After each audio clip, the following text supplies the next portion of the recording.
Good morning, student. This is your story session, and the topic name is The Goose That Laid Golden Eggs.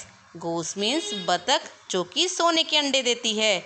A farmer and his wife lived in an old house. The farmer reared geese and sold the egg for living. एक farmer और उसकी बीवी एक बहुत टूटे फूटे घर में रहते थे.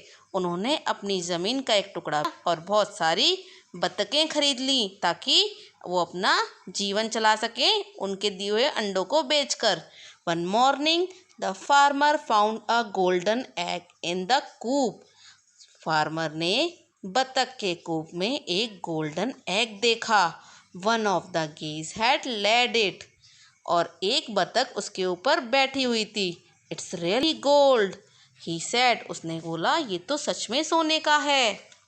The farmer rushed home to show it to his wife.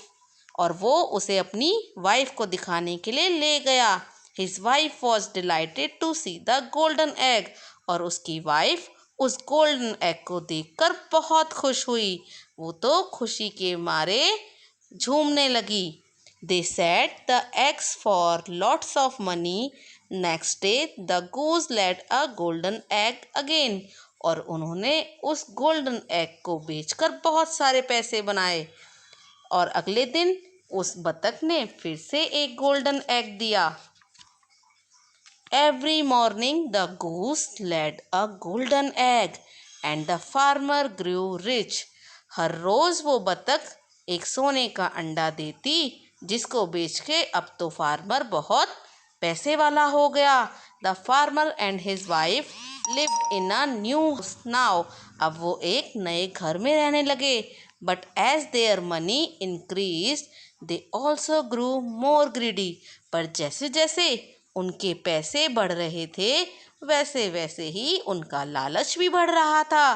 अब तो उन्हें लगा कि हमें और ज़्यादा अंडे मिलने चाहिए.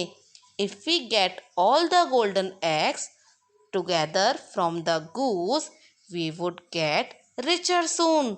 The farmer thought. और एक दिन उस फार्मर ने सोचा कि क्यों ना एक साथ ही सारे अंडे ले लूं, तब तो मैं बहुत ज़्यादा और सबसे ज़्यादा पैसे वाला बन जाऊंगा. ऐसा सोचकर that evening the farmer went to the coop with a knife. और एक शाम वो फार्मर अपनी बीवी के साथ उस कूप में चला गया जहाँ वो गूस रहती थी. He cut open the goose stomach. और उसने उस नाइफ की हेल्प से उस गूस का पेट काट दिया. There was no gold inside. उसके पेट में तो कोई सोना ही नहीं था. What a shock they got when they were left with only a dead goose. अब तो बस उनके पास एक मरी हुई बतख ही बची. अब वो बहुत दुख हुए. तो बच्चों आपने इससे क्या सीखा? इस स्टोरी का मोरल है ग्रीड इज अ कर्स. यानी कि लालच एक बुरी बला है और हमें लालच नहीं करना चाहिए. आई होप आपको ये स्टोरी पसंद आई हो.